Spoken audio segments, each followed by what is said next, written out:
Hey everybody, welcome back to Issue Crew Movie Reviews. It's finally here. You've been waiting for it. I've been waiting for it for months since I finished the season, so it's probably not going to end up being that good. It's the Better Call Saul review. Uh, Joining me today is the new cut down Breaking Bad crew, the remnants of the Breaking Bad crew, if you will. I've got Demigloom here.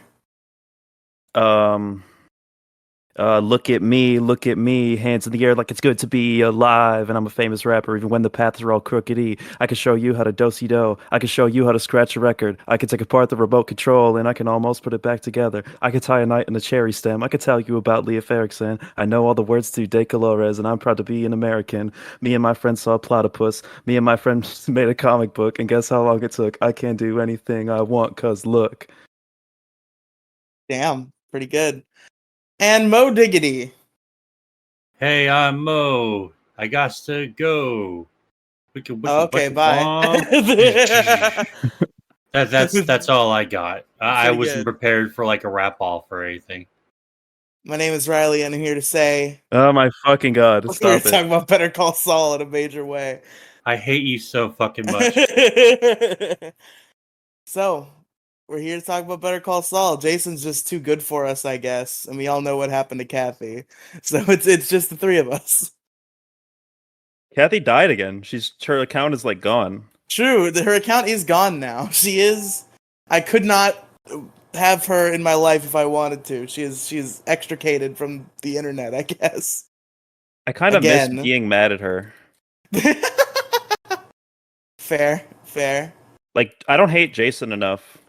I don't hate Jason enough to get my like fix of screaming at somebody in a VC. Fair, true. Without Kathy, who was there to scream at? That was the role she played. Yeah. But folks, today You we're could be talking to. Oh, go ahead. If anything, you could be a Sonic fan review bombing the Super Mario Brothers movie because that's happening right now. That's what I've Did heard. the Mario movie come out yet? I think the Mario movie is already out. It's starting. It's like 95% audience score. I believe today was release day. Like it came out today. But like I'm not Sonic fans are just super pissy. I'm like, dude, shut up! It's a fucking video game movie. Calm I down. have no doubt that the Sonic movies are probably better, but we'll see.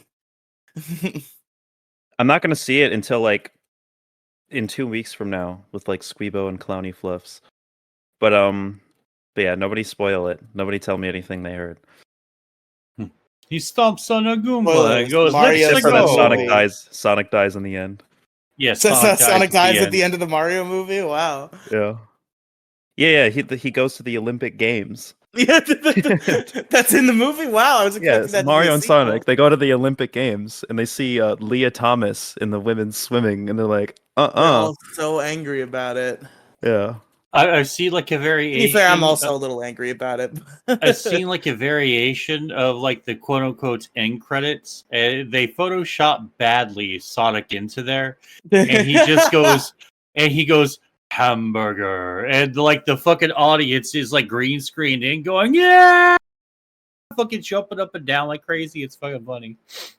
Are there already cam rips of the Mario movie out? Of course it is. I'm It's sure America. there It's are. the internet. It's crazy how quickly that happens. Oh I've yeah, already seen a leaked clip. Like it's already happened. Like a cam rip or like a straight up. Yeah, clip? it was a leak. It was a cam rip clip. It was just the Charles Martinet cameo that everybody knew was coming. I saw it. They put it on YouTube. The cam ripped it on YouTube. That's who's Charles Martin? The actual voice of Mario. Oh, okay. I know him. He's cool. He's pretty cool. Yeah, we hang out. Yeah, we get lunch on Tuesdays, me and Charles Martinet. He goes, let's go to Taco Bell. I'm like, and then we shit ourselves for like an hour and a half. Anyway, folks, today we're here to talk about the 2015 season, Better Call Saul, Season 1, the beginning of Saul's adventure. How do we do this? It's been a long time. This is your show. You wanted to do it. I was like, let's just not do it. tired. I have a headache. And then I said, let's not do it, actually, it's fine. And then you said, And you no, gathered- it's fine. And you gathered the West Coast Avengers to fight Thanos, is what you just did right now. And now we have the worst trio of the issue crew. This Listen, is the Riely. If five members of the five initial members of the Breaking Bad crew, if two of them had to leave and three had to remain, this is not the trio we wanted. Who is the ideal trio if you could only pick three? Take out Moediggity because he doesn't really want to do it anyway, and put Jason there, and that is probably pretty good. But Jason's Honestly, too good for us. like, He doesn't want to Jason- review Better Call Saul. Jason is never on podcasts that don't have like 6 people talking over each other.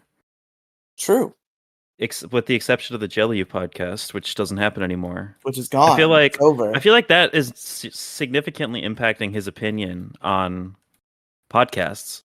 Is the fact that every time he joins an episode of the Issue Crew, it's like 5 of us talking off topic and yelling at each other.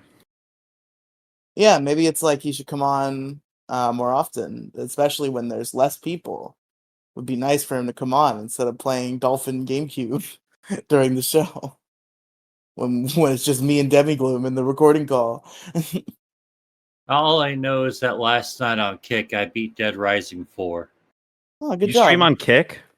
Yeah, I fucking love Kick, man. It's like nice. I actually get like 10, 15 people watching me, like fucking at least, sometimes at a time. And most of the time, like people just trickle in, blow up chat for a little while, bail out. It's actually a good time, like way better than Twitch or YouTube where like no one shows up at all and I can't get any traction there, so fuck it. I love how you love this website so much, and literally what it is somebody did a virtual heist and stole Twitch, and I'm fine with that. into- And honest to God, I'm fucking fine with that because you know what, the user interface fucking works, and just fucking take it. I mean, it's not my website. If they get sued, I'm not the one losing any money or anything. I'm not going to get sued. You might lose your precious Kick account though, because Kick might go under. I doubt that. I mean, if it were going to get like sued into oblivion, like Twitch would have like cease and Holy desist shit, this is literally this, just like- Twitch. Yeah, it's fucking great. Exactly one just- to one. Yeah, it's great. It's fucking awesome. I fucking love it, man. It's like exactly like what I want. Like They I really wish more just people hit fucking did it. Control. They hit Control Shift I and just copied and pasted the entire HTML and just like changed the color. Yeah, it's fucking awesome. I fucking love it. If Twitch replaced with Kick, then there What you is go. your Kick? What is your Kick account, Mo? Kick.com/Moside Gaming. Like You I've been have to think at about it it. for like 2 weeks, and I already got like 250 people chilling and following me. Like, dude, I like Oh shit! yeah, Dude, like, hell yeah! I blew up like fucking crazy on here, like especially when I do retro shit. Like people fucking show up in droves, man. I have a really good fucking Hell time. yeah! I'm so glad that you're being motivated by the numbers to play retro games instead of Call of Duty every day. Well, yeah. I mean, I am trying to like be less of a COD streamer because I'll be honest with you, it does get kind of boring and just like nowhere on the internet will you ever grow as like a 1 to 5 viewer streamer playing COD unless you're just fucking god tier at it, which I am like mid tier. So I'm just not that good yet. COD is just trash. It's just a terrible game. It's not fun at all. I mean, I still have a lot of fun. It's not as good as the Black Ops series, but we're waiting on it. I kind of wish everyone didn't just dump the previous COD title every time a new one came out. It was like, we could all just go back to fucking Black Ops Cold War. That shit was a lot more fun than this, but The last Whatever. COD that I played was Black Ops 4, and that shit was god awful. I've I heard couldn't Black get, Ops like, a 4 single kind of kill. sucks. I've played 1 and 2 were good. Well, 1's the best one objectively, and nobody even needs to play any of the Black others. Ops 2 is the best. 2 was yeah, also pretty absolutely good. 2 is the goat. The absolute goat of goats. They brought us the most iconic zombie sound effects ever. I might have to play Black Ops 2 soon. I was gonna. Yeah. I was gonna steal it from the internet satirically, but that seems too complicated. So maybe I'll just buy it on the PlayStation Store on my PlayStation 3. I It mean, might be $60. I'm not sure. I mean, Black Ops 1 only like gets beaten up by 2 by like only like half a mile. So, it's still a fucking great COD or Black Ops rather. It's just that Well, 2 is just so much more fun. I want to play 2. I literally the only reason I want to play 2 is because I learned that the main character is voiced by my favorite Pink Ranger, or maybe not my favorite, one of my favorite Pink Rangers. So now I have to play Black Ops 2. That's the only reason I want to play that game. We should play Infinite Warfare. Why? For what You know, purpose? Call of Duty game. Oh god. Infinite Warfare really is not as bad as everyone says, but like out of all the quote unquote bad ones, I think like Call of Duty Ghosts is so much fucking fun. Like I like Ghosts a whole lot. I get why some people fucking hate Ghosts, but I fucking love the shit out of it.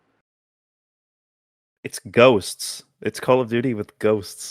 Whose fucking idea was that? So the bit about Call of Duty Ghosts is there like a real ghosts in that, or is a ghost like a code name for like a thing? Yeah, Or- Ghost is a code name with a thing. Okay. There's no real ghosts. It's not It's fucking cool. Ghostbusters. No, God, no. That actually, dude, a Ghostbusters Call of Duty style game would actually be really fucking fun. A Ghostbusters first-person shooter might be pretty rad. Actually, that would be pretty cool. Now that literally everybody who likes Better Call Saul and clicked on this video because of it is left, do you want to talk about Better Call Saul? Sure. I mean, that's what we're here for, right? That is what we're here for, but I don't know how to start the conversation. Demigloom, help me. Well, there's this guy, and he's called Saul. He is and you called better call Saul, him and you better because call him. that's what the show is called, Better Call Saul. Is this content doing it for you people? The ones who are listening right now? Are you having fun yet? You having a good time? We should be everybody? streaming. We should be streaming this all on Kick, by the way. Actually, No. I'm not opposed to that at all. I think like a once a week live stream would be a lot more fun than like a podcast. Mo, do you think? Or just stream the issue Mo, crew. do you think we're gonna review a season of Better Call Saul every week? Because our DMs earlier and what you just said right now seems to imply that that's what you think. Okay, so full context here. I just don't want to do a fucking podcast, another podcast nobody fucking listens Hey, to. Moediggity, let me tell you something about this podcast. About this specific breed of issue crew movie reviews where we talk about Breaking Bad. Okay, so I probably have something to say, but go ahead after this. This will by no means be weekly. If you'll recall, we reviewed El Camino 6 months ago, I think. So that's about an indicator for how frequent these happen. Well, there's only 6 of them, so we'd only have to theoretically just do it 6 times, then we're done. Then we're done, exactly. That's El Camino was 6 months ago? Really? Probably, I might be exaggerating a little bit, but it definitely is multiple months ago. It was I like probably even like on 3 there? months ago. You were... Yeah, Mo was on there. right? Yeah. Oh, I don't even Somebody remember it. missed it. I don't remember who. Probably Jello. It might have been Jason. Maybe it was just No, us three and Jason Kathy. was there. Jason definitely was there. He hopped in at some point. Oh, it was maybe it was it us was three and Kathy, and then Jason joined late. Yeah. It was what happened. Yeah, Okay. yeah. I'm looking at it right now. That's what happened. Fun little insider baseball / behind the curtain stuff. Riely, I think you'll enjoy this the most. Okay. So Jello's currently editing the last episode of the Issue Crew, right? Or the latest one, I should say. Yeah. And he The fucking last episode. on the last episode of It's the over. Issue Crew. He DMs me, "Are you fucking serious?" I'm like, "What?" And let me go ahead and get the DM up real quick because I want to quote this verbatim. He said, "Are you fucking serious?" Okay, let's see what he said. All right. For every Pikmin, there's going to be an Octopath. Fuck you! And I said immediately, I meant that in, have a problem with that. and I said to him, I meant that in a good way. Elaborate. Meaning, if you aren't the Pikmin, there's another game for you to enjoy instead. Okay, I see you're off the hook for now. ... And then we talked about Octopath Traveler and Triangle Strategy, because that's the Final Fantasy Tactics spiritual successor, and I am all about that shit. Yo, Riley. What's up, Demi? For some reason, Craig says started recording 15 minutes ago, and Geark says 10 minutes ago. That's a common error with Craig and Geark. It still records though. Okay. Yeah, it does that with Issue Crew a lot. I've noticed. I was like, Geark is doing this fun thing now, where instead of telling you how long you've actually been recording, when you start the recording, it actually thinks you started the recording 5 minutes in the future. So Why? It's like, I don't know. So like when you first start the recording, it's like instead of saying like whatever minutes ago, it says in 5 minutes. What? It's actually wait. Is there a feature where you could have it join at a specific time? Because that's the only reason that would even be coded in there. I don't know why. It's so stupid. It's really dumb. Yeah. But anyway, Better Call Saul is a show about a man named Saul. He's a lawyer. He's just starting out. He's a little bit of an amateur, if you will. His brother's a pretty big lawyer. He's a public defender. He's a public defender. Yeah, that's how he starts. He's a public defender. He has to defend people who committed necrophilia. Oh yeah, I forgot about that. It's like the opening scene of Better Call Saul. Yeah, I actually really love the shit out of that scene because it was fucking great. Because it starts off with the prosecuting lawyer not saying a damn word, grabbing the fucking TV, pointing it at the fucking jury, and just pressing play and just letting the video speak for itself. It's so fucking great. That was such a great scene because it just illustrated like how much Saul as a public defender, like how much that fucking sucked, because he was defending people who he didn't want to defend. He had stupid petty cases, and he sits there and gives this like epic like legal monologue. It's like, oh shit, and like he drops the microphone, the metaphorical mic he drops, and then like the person just shows him the prosecutor just presses play on the video and just completely destroys him. And it's just like this, fuck. It's like, it was just a great moment. I mean, it really shows you that we should like respect the public defenders a lot more, because this is the shit that they have to fucking deal with all the time.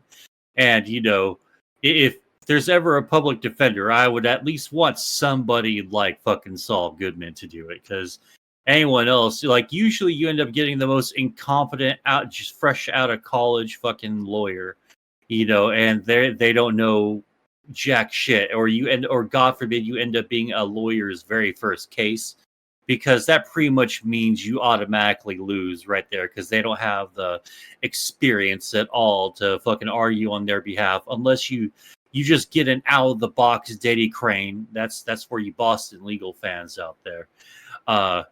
Then you're going to end up getting the proverbial shaft, so to speak. Well, to be fair, I don't think this is Saul's first case, is it? It's kind of implied that he's been working as a public defender. I'm just saying, in terms of public defenders, what you get. I gotcha. I like how the beginning just kind of sets up like kind of how a little bit sad Saul's life tends to be. Like, just like he's this struggling attorney. He represents these 3 teenagers, gets destroyed in court because obviously they all like fucked a decapitated head or some shit. I forget. They mocked fucked the decapitated head, but still it was like they were doing it anyway. Yeah, I don't think they were being charged with necrophilia. They were being charged with like destruction of property or whatever the fuck. I think they were being charged with like grave robbing or like. Yeah, probably. I don't fucking remember.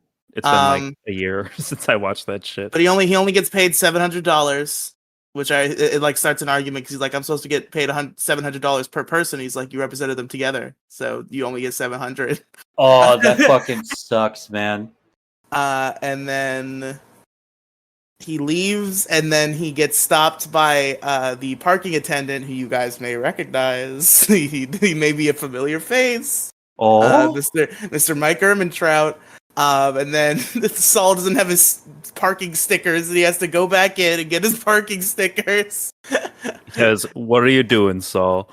What are you doing, Saul? Well, remember, And his name isn't Saul until she doesn't utter the word. right now Nobody he's utters the Jimmy. word Saul Right now he's until Jimmy. He's Jimmy very later McGill. on. Yeah, Yeah, so good old Jimmy. He's still. I'm not gonna call him Jimmy. Saul. So he hasn't said Uh, it's Saul in time yet. he hasn't said it's all in time yet. That's season 3, I think, is what I've heard. The classic No. "it's all in time" moment. My apologies, I misquoted it. He says, "It's time to call Saul." I'm then on out. calling Saul.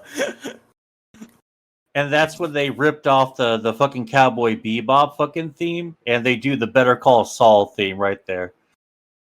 And then this is a little bit later. It doesn't go right to this, but then a little bit later you get his lawyer office, quote unquote, which is like the fucking boiler room in a Vietnamese nail salon. Dude, I want that water he drinks so bad. It looks like it's very tasty. What water does he drink that looks Oh, tasty? it's got like little cucumbers and stuff, and it's Oh, like the cucumber fresh. water. Oh, Yeah, like yeah. I love cucumber water. Cucumber water, never had it. I probably wouldn't like it because I don't like cucumbers, and I'm not a big fan of water. So whatever you do not drink shots of wheatgrass. I made that mistake once upon a time. be drinking because, shots of something else in about 9 days, baby. Oh, was What is in 9 days? my birthday, Oh, Your birthday, in which I turned too. 21. are you gonna drink? Duh. Well, don't forget, if you drink underage, you're a rebel, but after 21, you're an alcoholic. So enjoy it while you can, the rebelliousness of it. Dude, You're gonna- 9 you're more gonna days drink I have for to the first rebel, and I'm time? not gonna drink on any of those 9 days because I can't get any because I can't do that. Do you But then not in 9 have an days I older can. friend? No, I have older friends. I've gotten alcohol before. I just don't have it Whoa, recently, no, you and haven't. don't plan to. No, you haven't. Oh yeah, no. This is all satire, by the way. This all took place in Minecraft. What I'm describing. Yeah, they got those potions of whatever. I don't know. Got Fuck them you. Minecraft enchanted potions, dog. Let's go. But I You think don't enchant potions in Minecraft, you fucking idiot. You know what drink sounds disgusting? Fermented milk. that does sound very disgusting, actually. Like because I've heard stories about people drinking fermented milk before, and like it's a popular drink in like Game of Thrones. I'm like, dude, that fucking sounds like a fucking rotted corpse. Like I can smell it through the fucking screen. Like, oh, that's disgusting. Bro, I hate Game of Thrones solely because for like a whole season, like all Family Guy joked about was fucking Game of Thrones. Like every other joke was, boy, this is where your time I was in Game of Thrones. And just shit that I didn't Demigloom understand at all. presents Game of Thrones because it ruined Family Guy season 24. Family Guy was a great show until Game of Thrones. It ruined was- new Family Guy for Debbie. Oh man! Oh no, I only mention that because Jason gets really mad every time I mention Family Guy. Well, the trick is the Jason rule- will never hear this. I edit this show. Oh, okay. Either way, it's kind of just a rule now, thanks to Jason. Every podcast I'm on, I have to talk about Family Guy. It's important. It's very important. God. But the first episode is also the episode with skateboard boys. They try to Gator Boys. the skater boys. They said see you later, boys. Yeah. Fuck you! Fuck you! That was my joke. That was my goddamn. You motherfucker! You guys, God from damn my it. It end, was I know all there's a Debbie. delay. It was Demigloom's joke. I knew what reference she was making. I was just playing off of it. Really, Demigloom is to blame. That was I don't my know joke. I don't know how it worked with delay, but from my end, you guys like said it exactly like in sync. We both Nice. at the exact moment we both knew what we must do, and we made it happen. I mean, like at some point in time, you just got to realize that you're kind of obligated to make a joke. Because how many times do you do the? Many times. Well, I never get the opportunity. He was 19, she was 17. What is This that? is super underage and illegal. Call me Carson bit. Oh, I see. So it's first of all, in most places that's not illegal. That's definitely falls Okay, under I Romeo don't and want to have Juliet. this fucking gross ass debate. I please, for the love of Christ, please don't let's You have think this debate. 17 and 19 is an unacceptable age gap? No. It's listen. I have don't the want to answer. have I this have debate. I have the objective answer to that question. Okay. Okay. It's the 2-year rule. It's the 2-year rule. However, okay, so if they are 19 and 17, there's nothing necessarily wrong with that, unless turns 20 Before they before she turn turns 18. 18. Yeah, okay, that's when it's not cool. But like when And they're it both isn't cool, even when they are 19 and 17. If that is the case, like that he will turn 20 before she turns 18, I yeah. consider it unacceptable. So it's the 2-year rule, literally like 2 full 365 times 2, because I'm too lazy to Well, figure out what the I hell feel that like there is. might be like a little bit of leeway time that can be applied to that.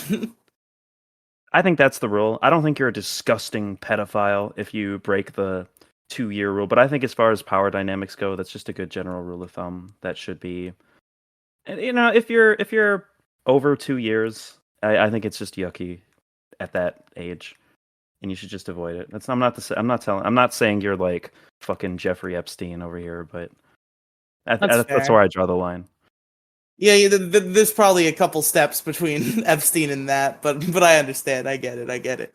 Just a few though. Just a few, just a couple. you know. Uh, what else? What else happens in episode 1 that's important? I guess we meet all the relevant important things. HMM, the fancy lawyer place where Saul's brother used to work. Oh yes, Saul's brother, good old Chuck. He's allergic to light, I guess. He's allergic to electricity, I think. Which is not a real thing. It's a mental Yeah. condition. Is that You can't actually be allergic to electricity. That's not real. Yeah, What it's did you like call it? it's like an ultra like paranoia. It's like an offshoot some of sort of paranoia. Not schizophrenia, electromagnetic but hypersensitivity? Yeah. it's not real, but it's like something that people will use to sort of justify their I think agoraphobia, because they'll freak out, like can't go outside, can't like deal with electricity or like technology and shit. But I'm not a certified therapist or doctor of any sort, so But yeah, Saul, he takes care of him. He believes him or goes along with it. Either way, he takes care of him. That's a part of his life also. Um, and the skateboard boys, they try to trick Saul, and then he's like, I know your games. I'm slipping Jimmy. Fell for it at first, but then he was like, "That doesn't seem right to me." That doesn't seem right to me. You see, sometimes it's a good thing when you say that. It can be. I don't doubt that. Sometimes things just don't seem right. Sometimes things just don't seem right to you, and you gotta act on those feelings. True. And then so the Skater Boys fail to defeat Saul, and then Saul teams up with the Skater Boys, and they try to work an old lady. And that's fun. And then the old lady's Tuco's grandma. So Hey, Tuco's here we're now. forgetting something. We're forgetting something. Yeah, what's up? He tells them the story of Slippin' Jimmy. He does. He establishes the Slippin' He's Jimmy like, lore. "Let me tell you about a man. They used to call him Slippin' Jimmy." And then he slips. He's always slipping around. That Slippin' Jimmy Jimmy. slips all over those guys. It's slipping time. he'd Slippin' Jimmy. He'd do a slip and he'd fall. He'd do that on purpose, but he wouldn't tell you that. He'd tell you that he did it not on purpose, and then he'd sue people. Yeah, And the slip and fall scheme, which is that's something the that people actually do in real life. Yeah. they love to do that at casinos, but they stopped being able to do that in the mid '90s because casinos just started putting fucking cameras at every perceivable angle, And you'd be surprised at how many YouTube videos there are of like casino bosses going, "Hey, check out this fucking asshole trying to do this shit to me." You can see them trying to slide the fucking shot glass over to his friend as they're walking down the stairs, and then they will blah blah blah, and they fucking blame us, and they try to get like millions of dollars, and we just kick their ass and fucking throw them out. It's fucking funny. But yeah, why were they trying to trip this one specific lady? What about her? It was an accident. They ended up getting the wrong one. They were trying to get like a rich guy. Like, have you ever seen it? Have you ever watched It's Always Sunny in Philadelphia? I watched episode 1 with Jelly. Oh, okay. You gotta watch so many more. They're fucking great. Oh, anyway, so there's a trick, I've watched right? a season and a half of Sunny. So there's a all right. Well, okay. So forget It's Always Sunny. That analogy. So there's a trick, right? That scammers like to do. They'll jump in front of a nice looking car and berate the fucking driver, and then threaten them with a lawsuit or like to jack up their insurance premiums and stuff. But we could settle out of court for like a couple of $100 fucking bucks right then and there. That's the grift.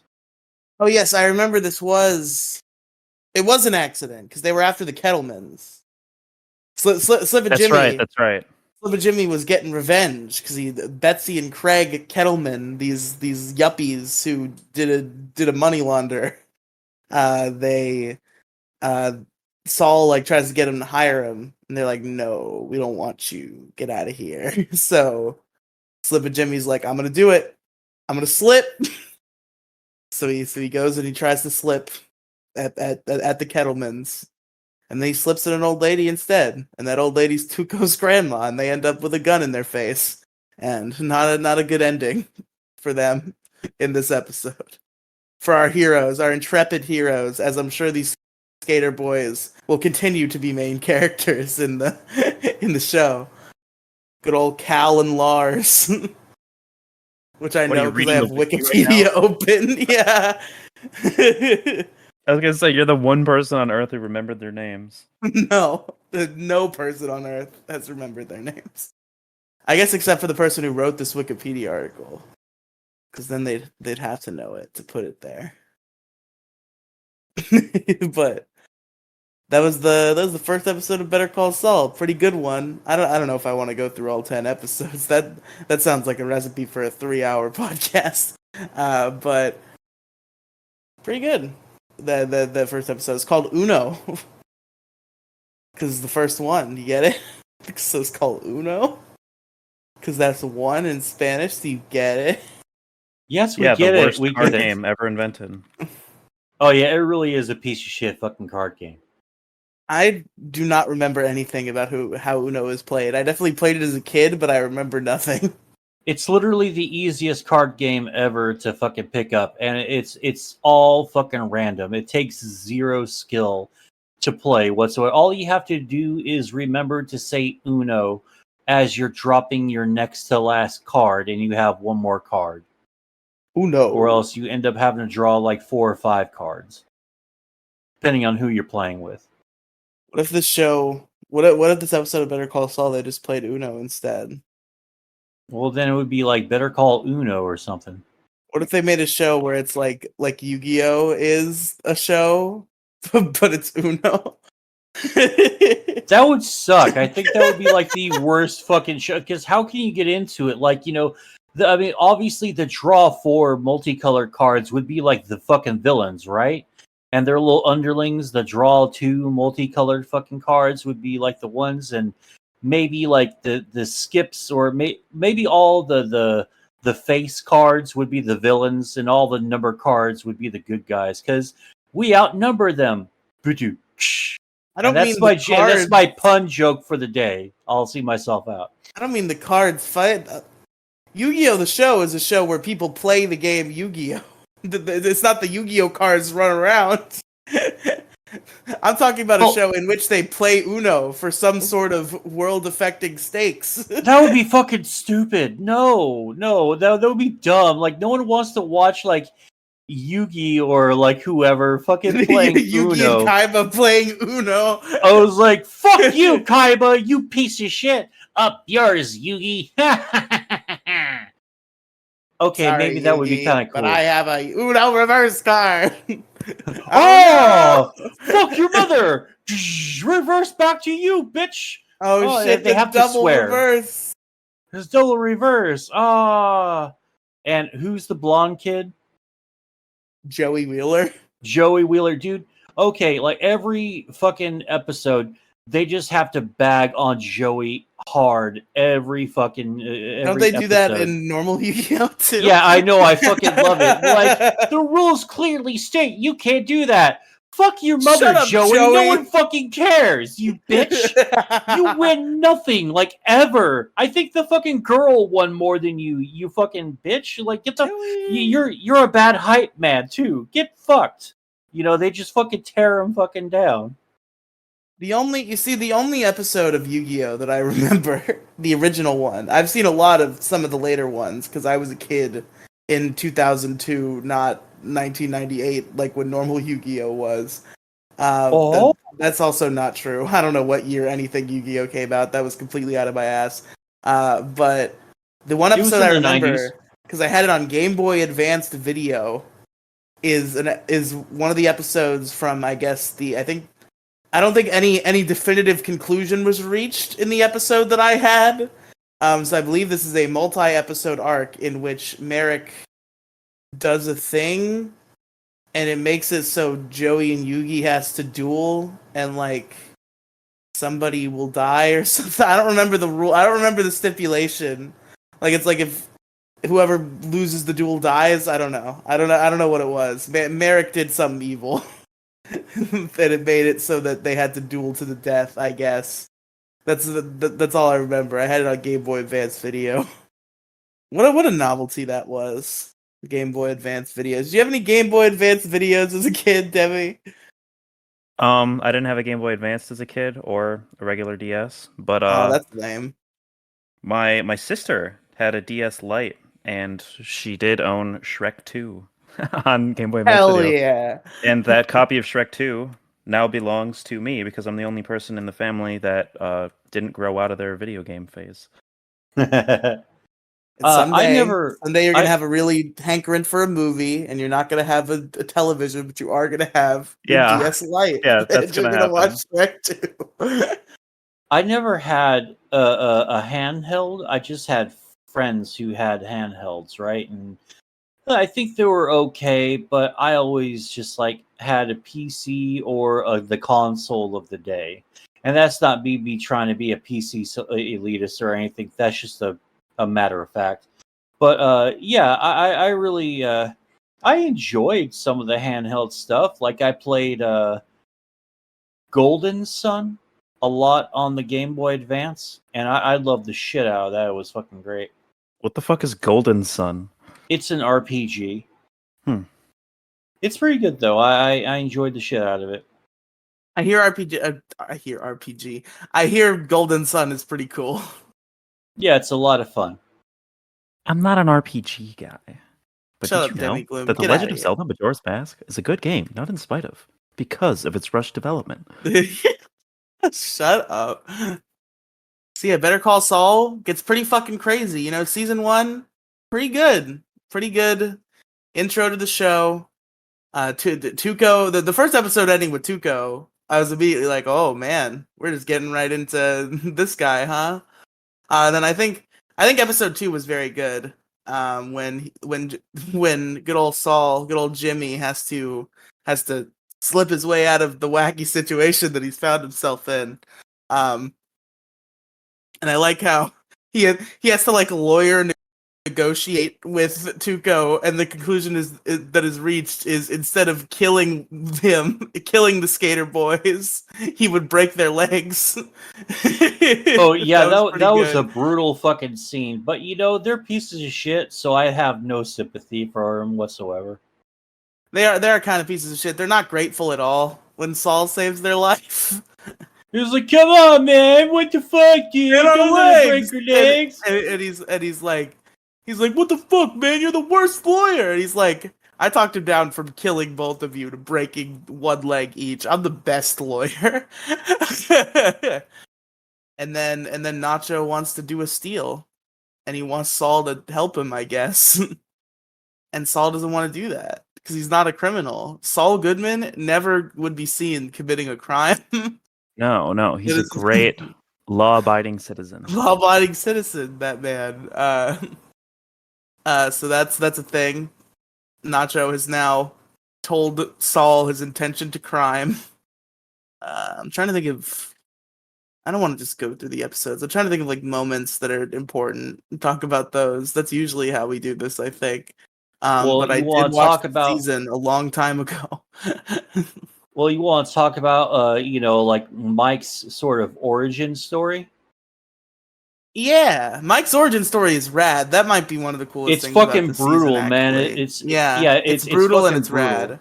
Like it makes me. I never considered Mike to be a bad guy. It's just it's kind of like No, of course do not. you, He's a great person. Just because he's a no. bad guy doesn't mean he's a bad guy. Well, he's you not a know? bad guy all the fucking time. I mean, what? All right, like being real, I never really faulted a lot of the henchmen. With when it came to like working with supervillains. Like how many? Like it depends on the supervillain though, because all of the ones that worked for like say the Joker were certifiable psychotic pieces of shit, right? Whereas like you get someone with like I don't know, the Riddler or Poison Ivy or something, maybe they're not so fucking bad. But then you get someone like Gus Fring, like, no, they're just fucking bodyguards and shit, right? So I never really thought he was too bad. He does bad things throughout the entire show, but not all the time. And a lot of them did have it coming, except that one guy. But that's a podcast for another day, I'm sure. I feel like very rare, not never, because I feel like part of just the career that he has is that he does have to do this sometimes. But I think very rarely we see him take action against people who don't in some way deserve it. Well, it's also, I guess, like, well, okay, so you're scum, but the people that he's beating up are also kind of scum. So it's like, all right, who's less shitty in this situation? Yeah, I don't know. I like Mike. He's a cool guy. That Mike. I like Mike. Fuck yeah, like especially when he gets, like going back to the origin story. He's just sitting there. He finds out who the cops are, who fucking killed his fucking son, and then they try to like talk him down on shit, and we're like, we're sorry, but we're corrupt fucking pigs. He just had to go. If he just took a bribe every once in a while, it would have been a big deal. And then Mike fucking baits them and pretends like he's like fucking shit faced drunk, or was he shit faced drunk, or was he just? I think he pretending? was. Well, yeah, because he did have to kill like 2 cops. Like sort of in cold blood, depending on your point of view. But I think it's I'd justified. say in warm, justice-filled Oh. blood. Well, yeah, I mean, depending on your point of view, I guess. Like it's definitely lukewarm and well deserved because fuck corrupt cops. They're fucking the worst of the worst. But Yeah, that's just such an awful situation. Like the way that it happened, where like all the cops are corrupted, including Mike. They're all on the take to some like bad thing. I don't quite remember the details. I don't think you ever find out actually like why or like who they're taking bribes from. Yeah, I don't think they ever go in much detail, but like all the cops are doing it, Mike's doing it, but Mike's son is a good boy. He doesn't want to do that. And then the other cops are, I guess, just mad or just not mad, but like scared he's gonna rat on them because he's not also doing crimes. So they just killed him. And then Mike figured that out, and he did the thing that Mo just described a minute ago, where he killed them. Yeah, he got fucking shit faced, announced to everyone, I'm moving to, I think it's where are they at? Albuquerque? They are in Albuquerque. Yes. Oh, okay. Yeah, he announced that he was moving to fucking New Mexico. And the fucking cops rolled up on him, said, hey, give you a ride home. But really, they were sort of planning on killing him too. And so fucking Mike's in the back and he just fucking starts talking. It's like, you killed him. And what's more, you killed him for nothing. and fucking blast both those motherfuckers, man. I think he said no. I think he like calls them out like in the bar, but like very softly and subtly, like through his drunk voice. He's just like, "I know you did it. I know you killed him." And then they're like, "Let's give you a ride home, Mike. Yes, a nice ride home." Yes, all right. Everyone needs a ride. Hope you have fun in New Mexico, Mike. Let's just take you home. When he gets picked up by the cops every once in a while, he just fucking looks at him, doesn't say a word, lawyer. Or he only ever says lawyer. I fucking love those fucking scenes, man. Pretty good. And then he meets a lawyer, one James McGill himself. He won't let him pass without any parking stickers. Like, that's the rules, dude. Check them out. What does that even mean? What is what is the system that they're on? Oh, it's to sort of prevent people from like showing up and like skipping the fucking the gate, so to speak. So you know that they're paying for the privilege of parking closer to, insert building here, like a clinic or a lawyer or a courthouse or something. It's to signify that they paid, and sometimes they jack you, going out.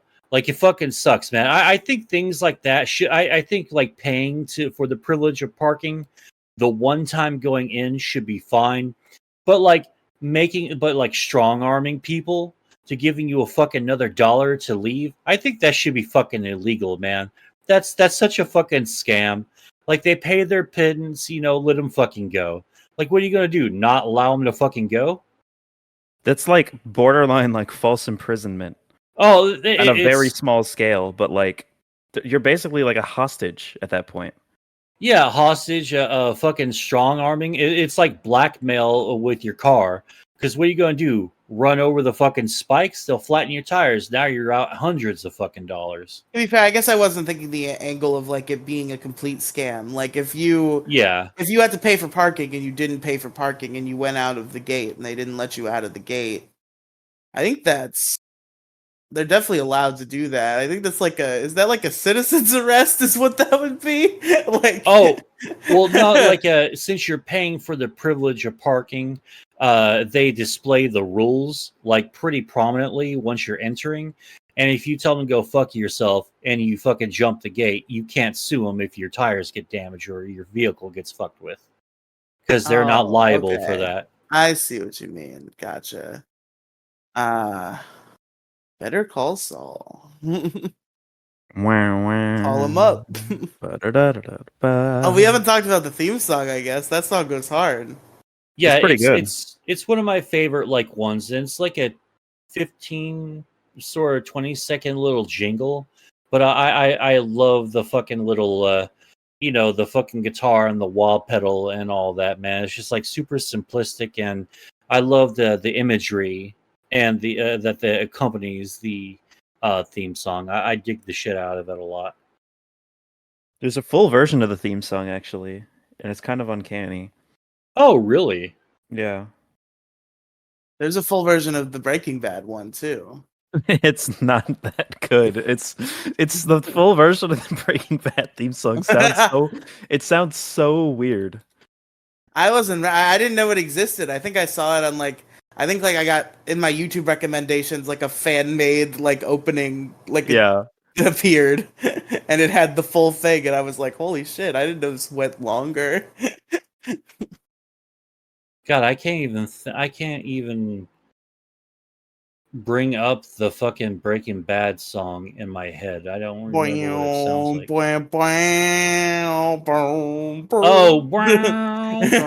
Oh, okay. All right, I can hear it now. Ugh. Well, not ugh. I don't know why I'm ughing for. Man, listen. Better Call Saul, great, amazing show. God, do I miss Walter White and Bryan Cranston. What a great man. Honestly, what a great role he played. Honestly, hot take. I think Better Call Saul's better. Well, I mean, I guess that remains to be seen. I've only seen one season. I mean, if that weren't the case, wouldn't it be called Worse Call Saul? Shut up. Get out. Or Better Saul Call, Better Saul whatever. call. Saul Better Saul Call. Saul Better Saul Call the Better Saul. Call the Better Think of Saul. it, That's right. That's when. That's the episode when Saul Badman shows up and he ruins Saul's life by being a better lawyer than him. Pauline it's like- Bad Woman. Oh yeah, it turns into a real shitty fucking 80s cartoon suddenly. The main good guy has an opposite twin brother who's a bad guy. I am Paul Badman. Rah! I'm an even more corrupt lawyer, but open about it. It's like I only defend the worst of the worst. The Trumps and the fucking Epsteins of the world. Gus, he just really needs to get rid of Saul. He's a union busting lawyer. So he has Mike get a DNA and he clones Saul. He creates Saul Badman. No, Paul Badman. And he's he's bad because he's got a mustache.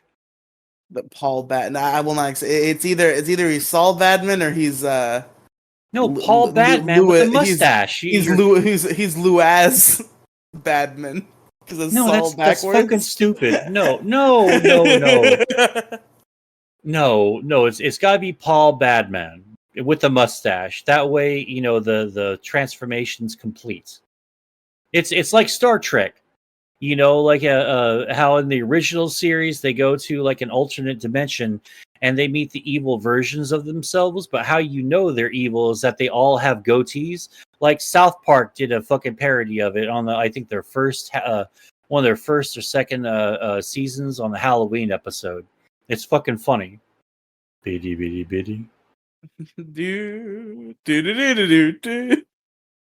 Okay, all right. So more thingies. Saul. What else do we want to talk about? Saul. Are you about to fall asleep? You sound like you're about to fall asleep. I'm literally 100% of my life I'm about to fall asleep now, so I don't know. Okay, because I only watched one fucking catch-up video, so you're going to have to like at least carry us across the finish line. Give it. I watched 0 catch-up videos. So you're kind of behind. Well, I'm kind of behind even you. Oh, Christ almighty. I hate you fucking so much. Ladies and gentlemen, we fucking argued for like 15 minutes, like an hour before the show fucking started, and he talked me into coming here. And I'm like, you son of a bitch, you better be prepared. You always fall asleep during fucking podcasts. You didn't say that. You didn't say son of a bitch, you better be prepared. You have said that. Okay, well, I'm paraphrasing in my head. I mean, that's you should like know that I would say, son of a bitch, you better be prepared. When am I ever prepared? Doesn't happen. It's not real. God damn you. Oh, okay. All right. Oh, okay. All right. 10 minutes. Wrap up questions. Riely, what's your favorite scene? Wrap up questions? We got so much more to talk about. You just said you were about to pass out. No, I didn't. I said that 100% of my life I'm about to pass out. It was a joke that I made. I'm fine. Oh. See, I don't ever know like when you're joking. All right. Anyway. Okay, never mind. My bad. I misread the situation. So we get the Saul doing some stuff. He gets in some shenanigans with Nacho. Nacho tries to do a steal on the Kettlemans. Saul warns them secretly. And they sneak off to the woods secretly and fake a kidnapping so that they can protect their laundered money. And Saul finds him. He catches him with the money.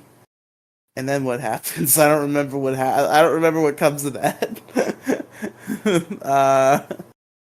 Do you remember what happens, Demi? No. What I don't remember like anything. No, I do remember what happens with the Kettlemans. What happened to the Kettlemans? They died. Did they? Yeah, they literally died in season 2. Oh, Demigloom. I'm kidding. I don't. Okay. I don't think they die in season 2. If the Kettlemans die in season 2, Gonna have a bone to pick with you, Demigloom. What do they do? What happens? Does he turn himself in? Craig Kettleman does. That's probably what happens. See, I know what happens to them, but I can't say because like it happens later in the show. Like I don't. Is there don't not a remember what happened in conclusion to season the one. Kettleman arc within this season? I think there is. I don't remember. The Kettlemans. Oh, I think it's like they don't want to get Saul, so they get HHM. They don't want to get Better Call Saul. They don't want to Better Call Saul, so they get HHM instead. And Kim, who we also have not talked about yet, probably the second build main character of the show, Kim. No, that's not true. I think that Mike and Gus are billed over Kim, maybe. At least in this season, Mike is. Gus is not in this season. I'm just gonna say right now, this isn't even really a spoiler. Kim is definitely the second main character of this show. Okay, fair. She didn't feel that way Kim this season. is definitely like the Jesse of this show. Okay. I guess that didn't feel as prevalent this season, but perhaps it will evolve over time. I always thought that like Mike was the Jesse of Better Call Saul. That's how it was sold to me. What the fuck? Are you fucking nuts? Not in terms of like he's just like Jesse personality wise, but like he played the same like lead role in that he was the secondary main character to the Walter White equivalent, who is Saul Goodman. I don't agree with that at all. No.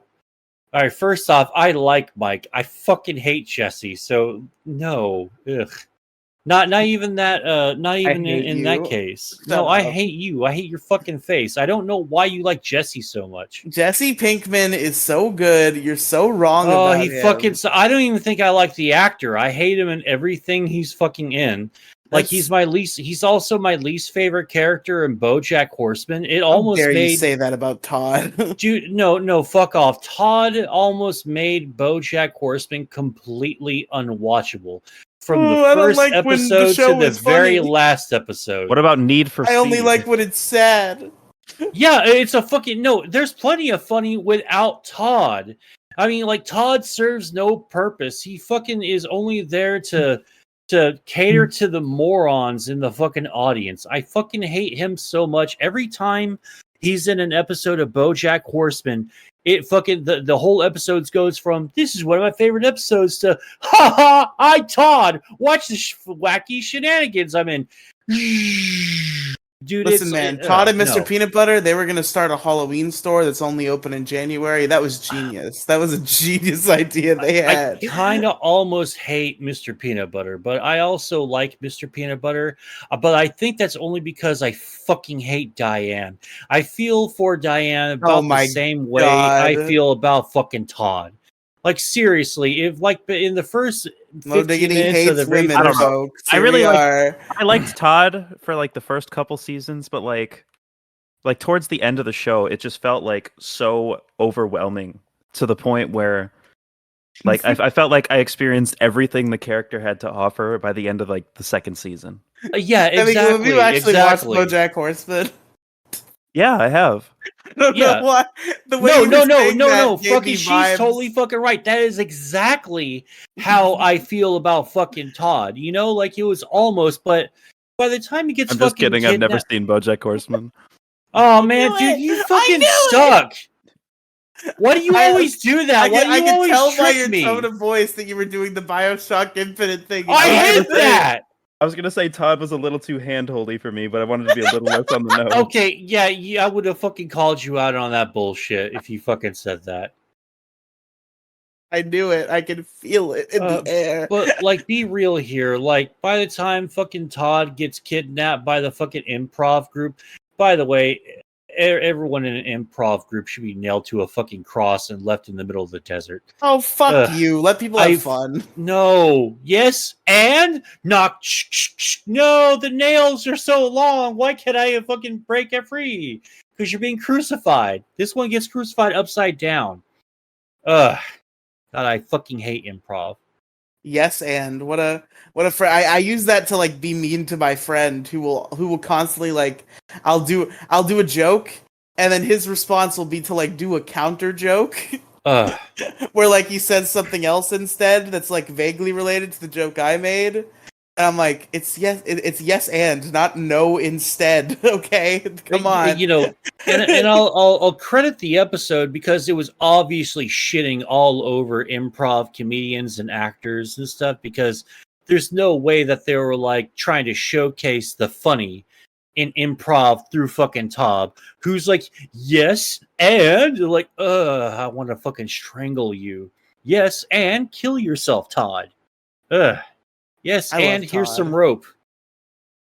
Your Listen, life literally I've is only nothing. I've only seen one season of BoJack Horseman, so Watch the I first 2 seasons; they're the fucking best. And there's a couple of episodes you can watch.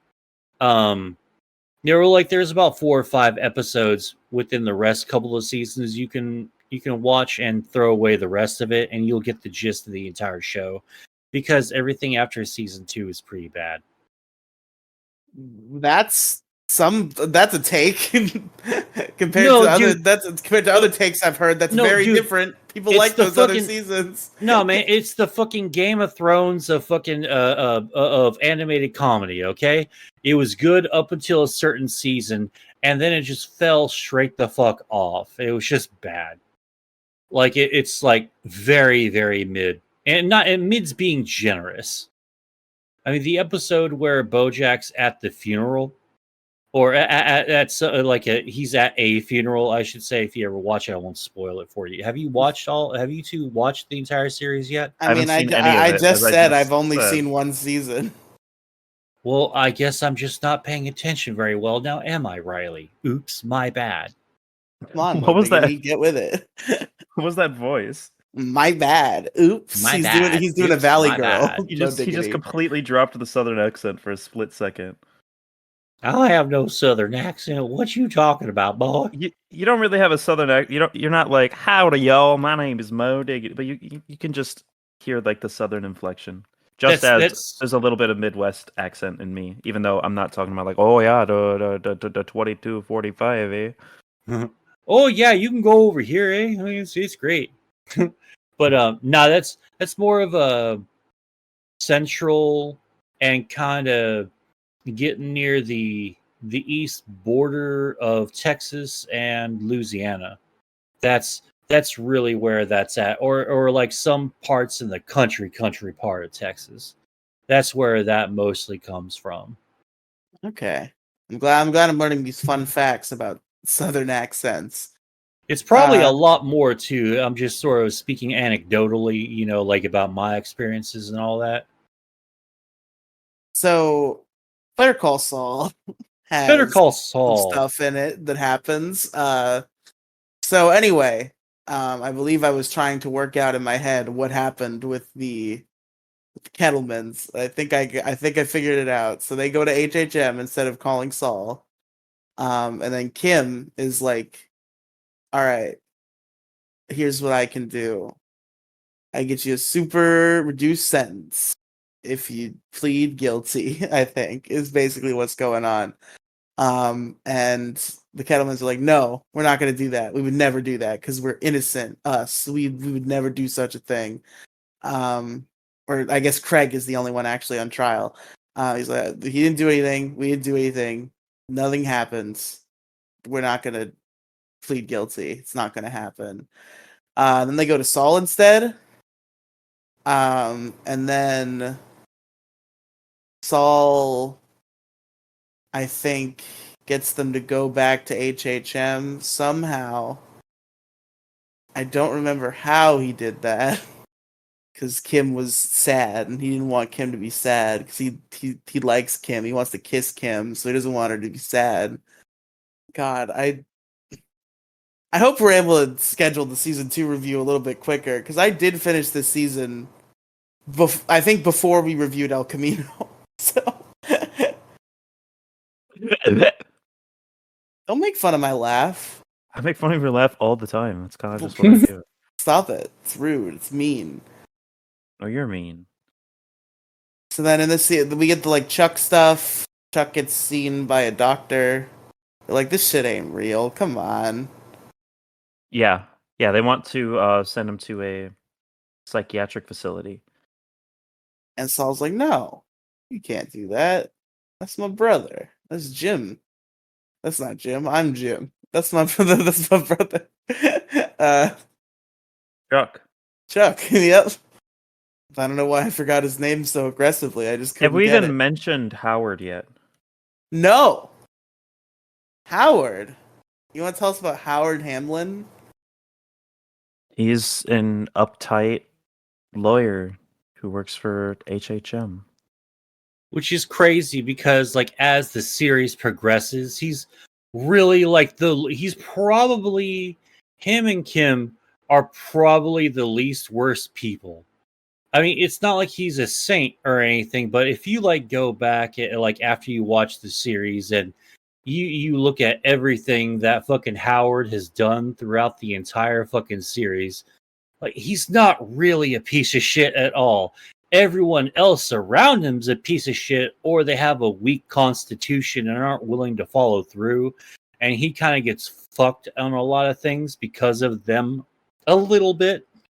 But you know, he's not really a bad guy. It's just everyone else fucking sucks. Isn't the way he's portrayed as being a piece of shit really just like he did a trick because Chuck didn't want Saul to be a real lawyer?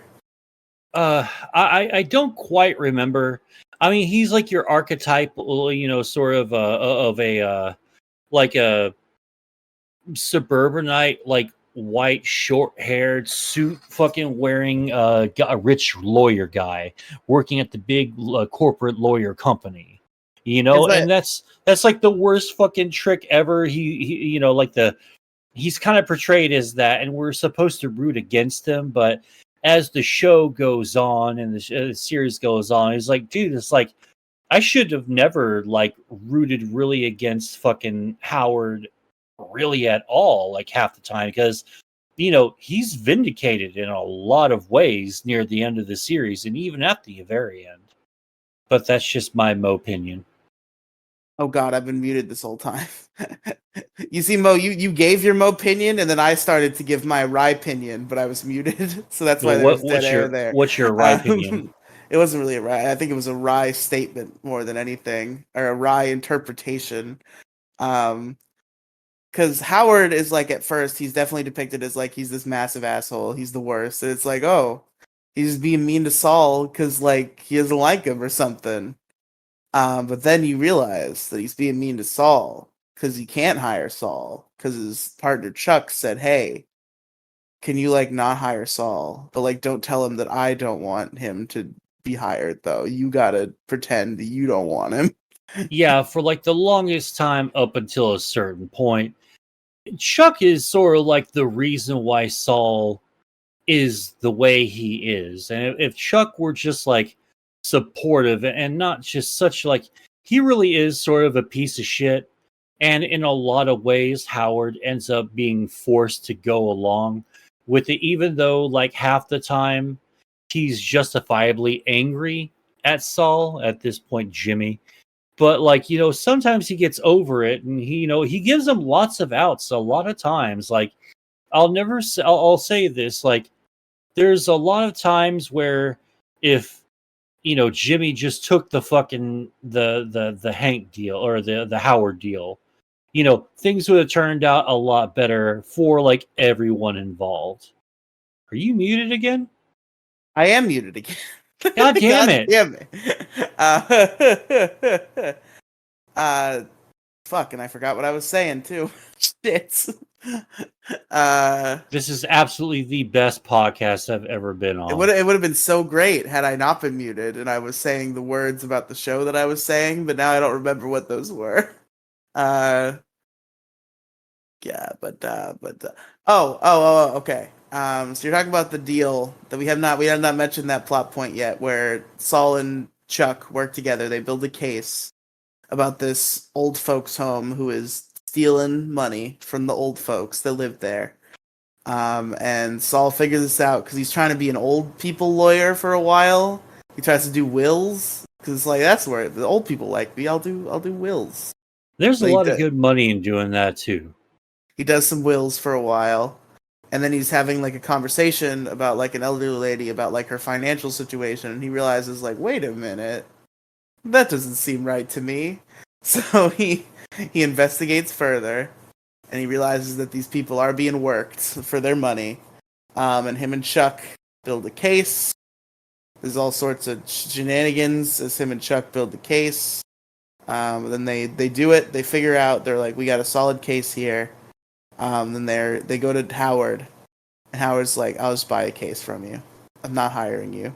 Shut up. Go away. But because Chuck doesn't want him to, secretly, and then Saul figures that out. And then he gets real mad about it and does bingo bad. I kind of hate bingo halls because every time I go to a bingo, every time it's like someone's either too enthusiastic or their voice fucking sucks. Or, God forbid, and this happened like some years ago, there's one that tries to do an Elvis impression, but he does it for every one of them. So it's like, B-22, oh, B-22, A4, oh, A4. And the entire 3 to 4 hours that I'm there is me having to hear this chuckle fuck and his stupid fucking Elvis impression. Or the other one, A23, it's the bingo winner, yay! Like that voice grates on me too. So I just want someone like Saul that just goes A47 or A9, because A wouldn't be 47. But yeah, no one normal ever does the voices in bingo halls. I'm not old enough for You bingo. gotta get somebody anyway. abnormal, like Saul Goodman. I would pay someone like Rob Zombie to do like a bingo hall night. No. Oh, god damn it. God damn it. What Hold is with on. your shit fucking muting? What are you talking about? Oh, I thought that's what you were talking about. I was just No, getting no. Hold on a minute. There's some shenanigans afoot. I gotta... what shenanigans? Jason pointed out a comment on the recent Issue Crew upload. Oh, really? Tell us. From a person named Pacifa Grant, who I think people with some perceptive memory might remember that we know this individual quite well. Who is Who? this? It's Kathy.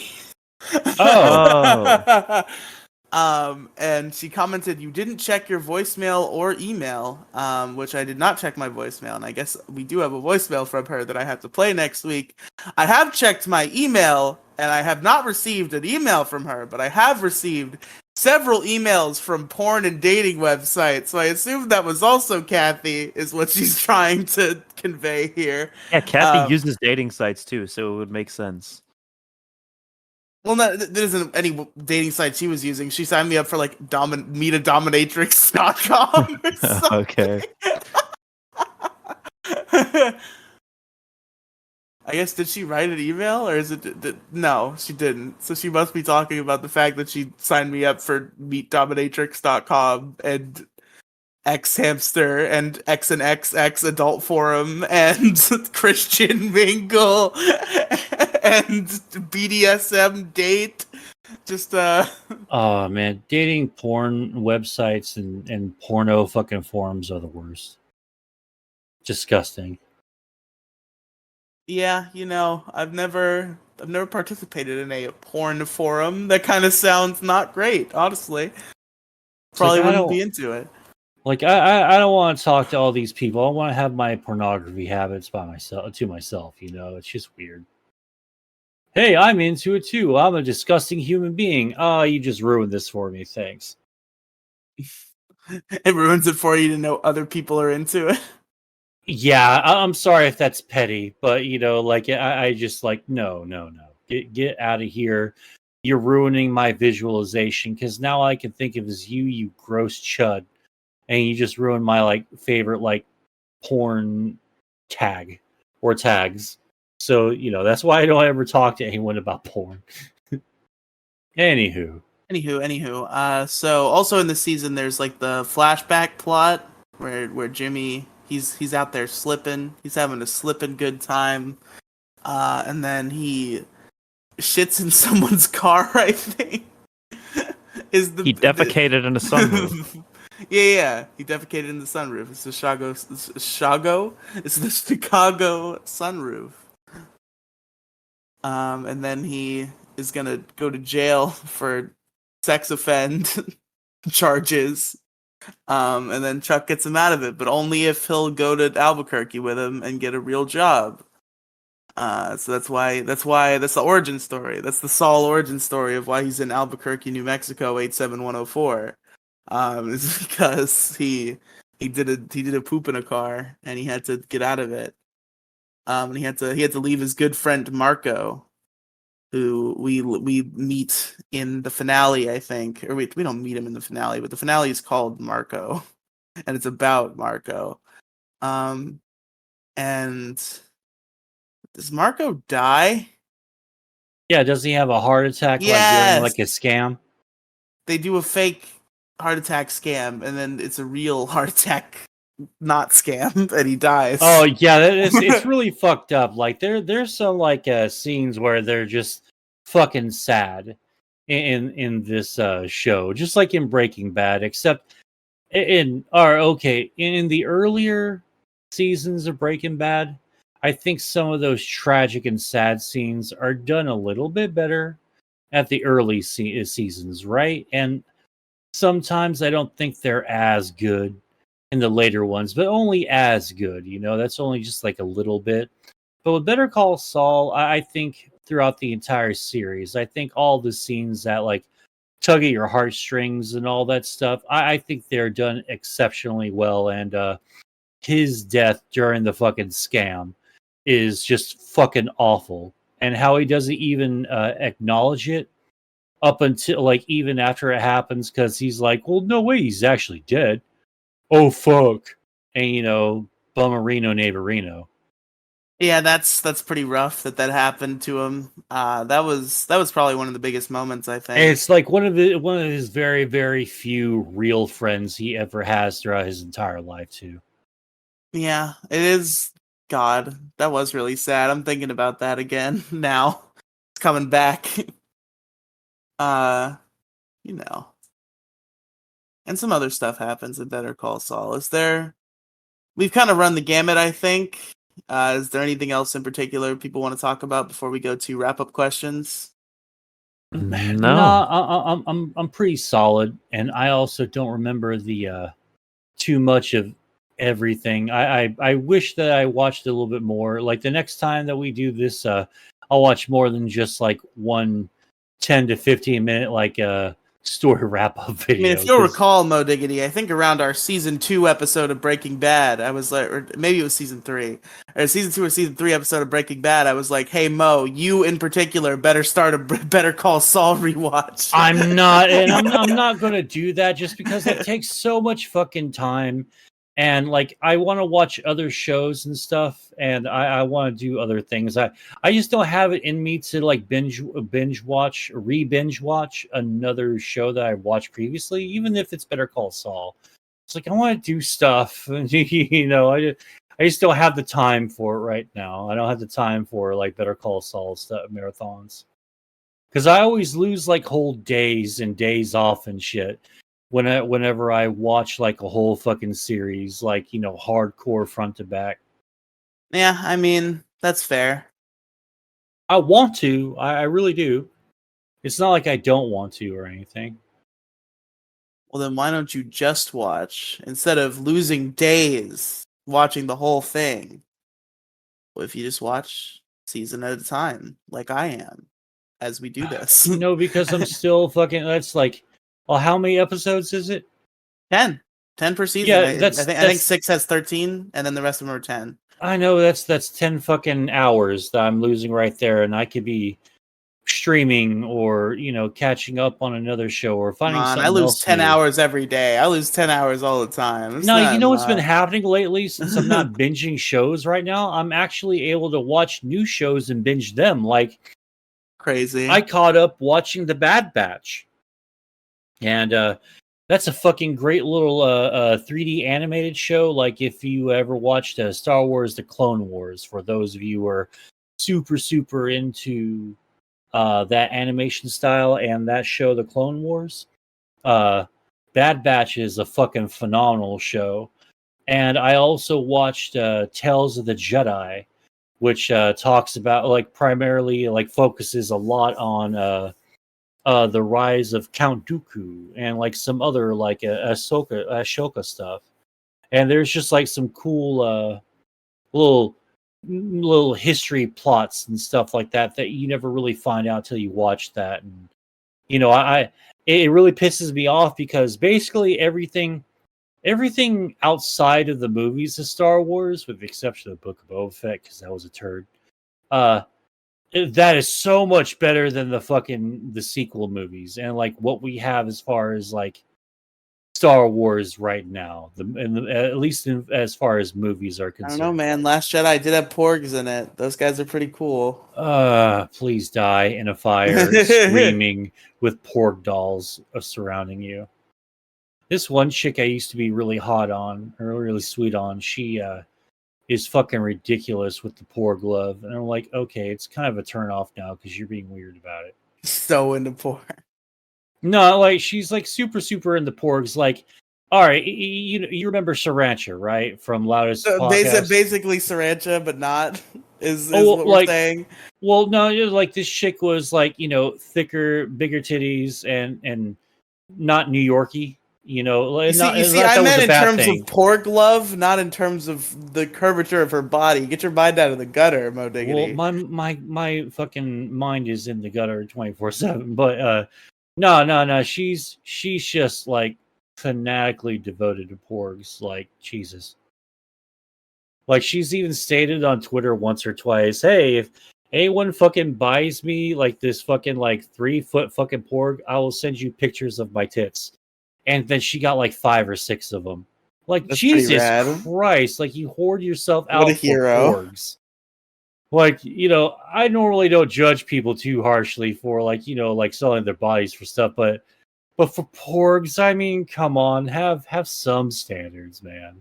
Listen, man, those big porgs are expensive. And you can get them for free using your Yeah. assets. Then Well, why what's not? next? Well, what's next? Are you gonna suck a dude's dick for chili dogs? I mean, come on, man. I mean, like, if you were really hungry, you'd probably do I that. mean, I don't know. It's like sell your body like for a good price. Don't like it's practically for free if you like pour yourself out for bullshit. Like you gotta like make them fucking work for it. I'm all about that. Just don't like throw it out there for like tiny little things because then it ain't worth much, and then people don't care anymore. It's like that chick will blow me for some chili cheese fries. Like, nah, like get a couple $100 out of it or something. I don't know. Or for fucking porgs, fucking porgs, man. I think a homeless woman once offered one of my friends to show him her tits in exchange for a McChicken, and that's really funny that happens. Ugh. I think you might have done it. I think the exchange might have occurred as planned.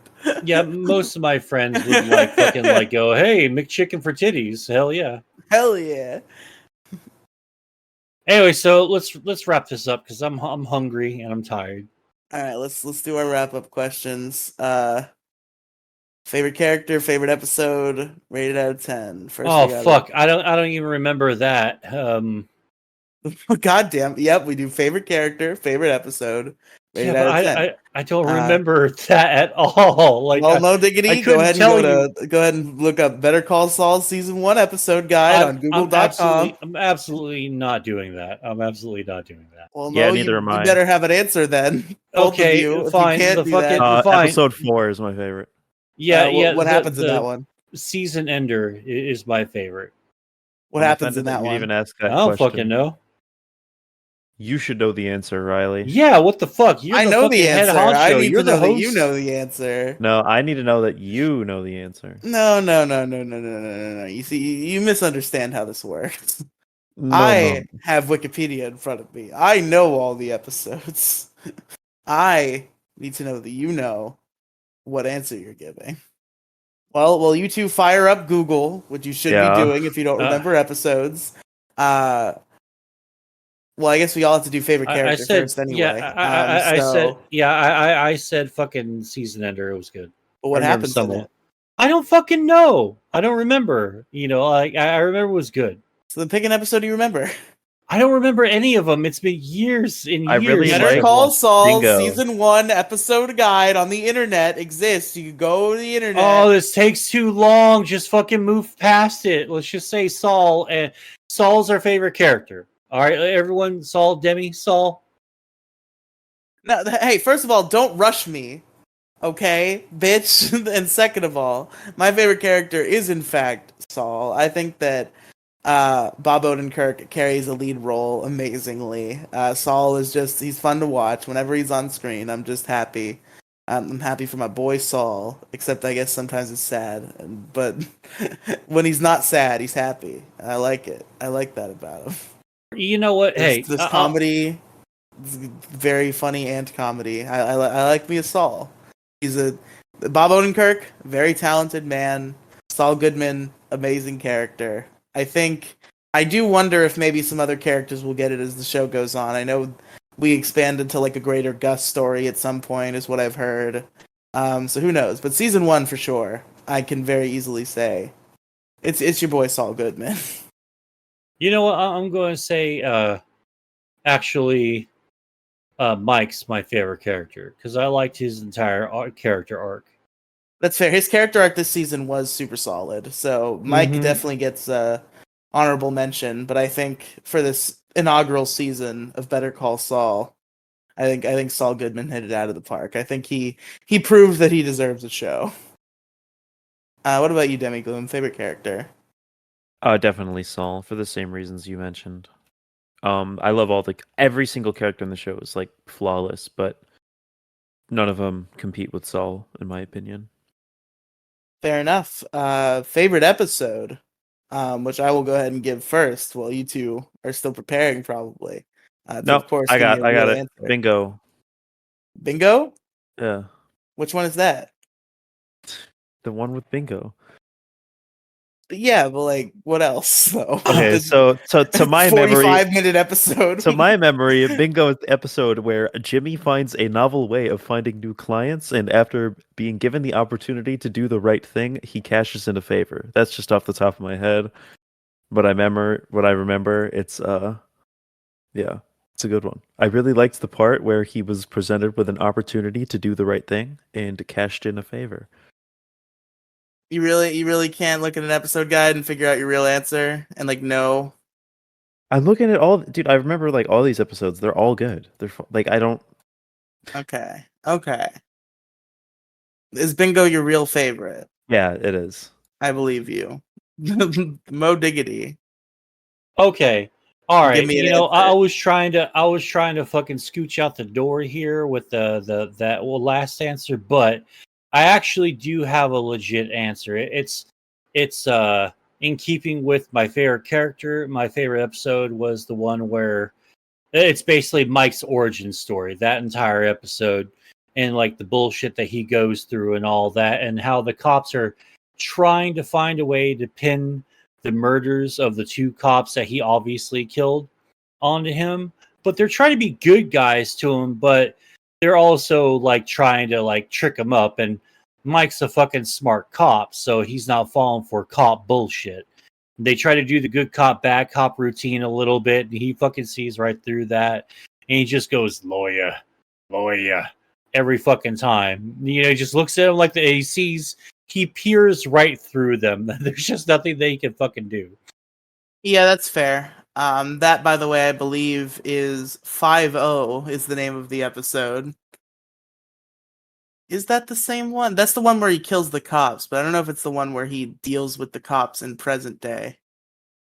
Oh, I thought that was the same episode. Like some of this shit sort of does run together a little bit. I'm going to be honest. I think it is too, but I'm not exactly sure. The episode description on Wikipedia does not seem to reference the present cops based on my skimming, which I might just be missing it. But you know. But anyway. No, it is this episode because they show up at the end of the last episode, I think, and then it's this one is where everything happens. But anyway, my favorite episode, for those who may be curious, I think honestly, it's Miho, the second episode. I really liked the whole Tuco exchange. I think it was very well done. It was high stress the whole time. Then Saul comes in and he's like, "Hey, this is what the show is about. I'm a lawyer," and he fucking talks his way out of getting murdered, and it's pretty awesome. He gets to show off his lawyer skills in this like crazy non-orthodox way. And I think it's done very well. And Tuco is always a treat to have on screen because that guy is great. And I think I think Miho is kind of the episode. It's like, okay, what is Better Call Saul? You show him that episode. Yeah, at least based on season 1 alone. Where it's like, okay, Saul gets himself in a wacky situation with some dangerous criminals, and then he lawyers his way out of it, and it's pretty great. I like it a lot. So yeah, I'll say that's my favorite episode. Yeah, some of my favorite scenes, and I think it's just this season. I don't know if Tuco's in the second one. Is he? I He's haven't only seen in the this second one? one, so I don't know. Okay, all right. I think it's this one where like him and the Skater Boys. I think they show up at Tuco's house, and he starts fucking grilling him, and then all of a sudden his mom, I think, comes down and starts talking to him. He's like, yes mom, and he's like, she's fucking trying to shush everybody, and then he gets fucking intense as soon as she fucking goes off and fucks off to her room.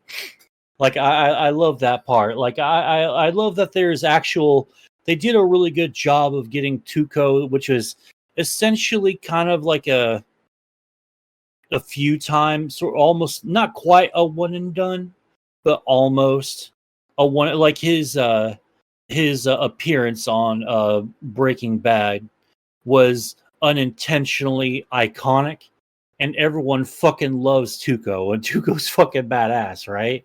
So his time in the sun, what little he gets in Better Call Saul is fucking amazing, and I love the shit out of that. They did a really good. They've always done a really good job with the sort of like Breaking Bad guest spot appearances, but like they did the best one with Mike and fucking Saul. Well, I mean, of course they did, because the one they did with Mike and Saul was an entire TV show because they're main characters. Okay, well, you ain't gotta call me out on it. I'm just like, agreeing to that. I think that was like the best ones right there. Oh well, no, him and Gus, like those three. So three people Those three, already. also main character later on, from what I've heard, is Gus. Yeah. Well, yeah, but they are like, they're not quite big characters, but they're not in it. They're not in Breaking Bad as much as they are in fucking Better Call Saul. So that's what I mean by that. Okay. I mean, perhaps like the way you framed it when you were like Breaking Bad guest appearances, what most people would think you mean by that is the non-main characters. Any Breaking Bad character who is not a main character of Better Call Saul appearing in Better Call Saul, such as the Tuco appearance in this season, or Jesse and Walt in the last season, like that, those kinds of things. Not Saul and Mike, who are main characters in Better Call Saul. Well, all right. I mean, you know what I mean. So I understand. I got you. As for rating the season out of 10, this is hard. Because it was really good. But is it really good? I mean, it's pretty fucking good for like a first season. I mean, of course, like the other seasons are like, blow it out of the water, but still. What do you? I let mean, me take the fucking temperature in the fantastic. room and let you two go first. First of all, you Mo, out of 10. Oh, I'll give it a fucking strong 8 with a badass seal of approval. Hell yeah. All right. What about you, Demigloom? 10. Wow. You want to elaborate Perfect. on that a little?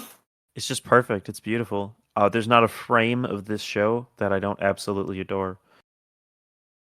So we'll be expecting all 10s for Yes. every season here on out. Yes. Wow, okay. Are you just saying that as a cop-out so we can get out of here soon? No, I'm not Okay, actually. okay. I just want to make sure. I just talked about this with a friend earlier. It's perfect in my opinion. I can talk about why. Yeah, well, you see, I feel like this podcast is about 45% Better Call Saul. So maybe you should talk about why real quick. Get that percentage up a little higher. See, now that I'm on the spot, I actually can't. Damn it. The thing is, Spoiled again. it's just such a great way of illustrating the day-to-day life of Jimmy McGill. That's what season 1 is.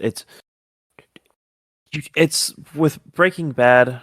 They did the same thing with Walt. It's just a perfect character study. It answers all the questions: who, what, where, when, why, and just illustrates them so beautifully. They articulate it in such a strong and clear way. It's easy to understand, but it's also there's so many layers to it all.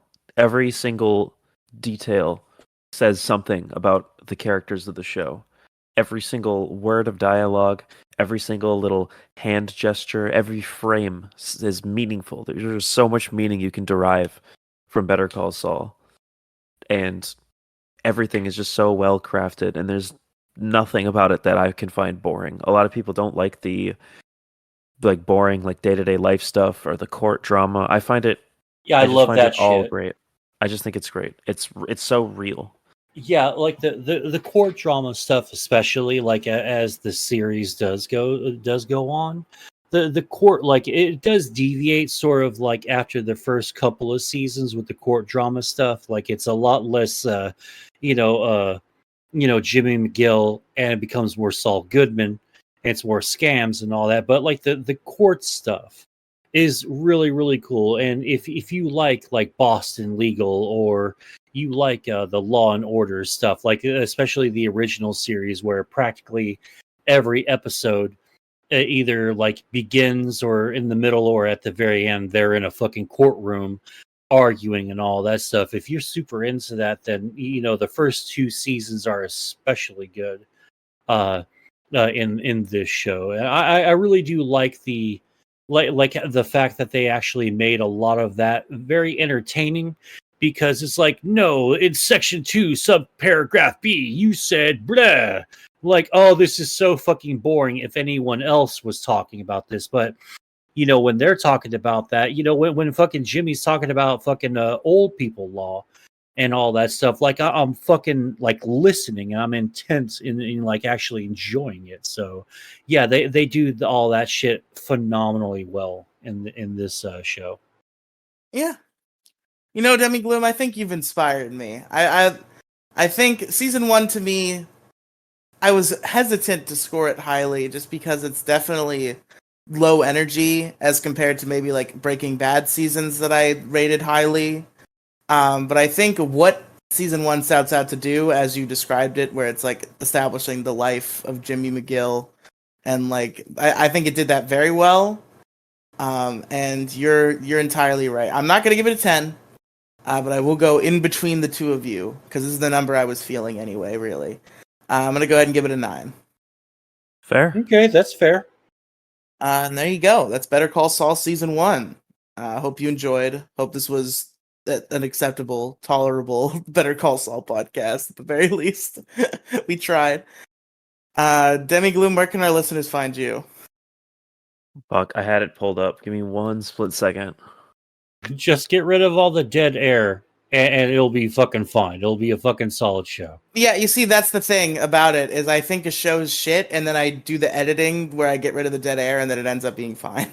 Yeah, it's a lot better. It'll be a lot better if the few dead air spots are taken out.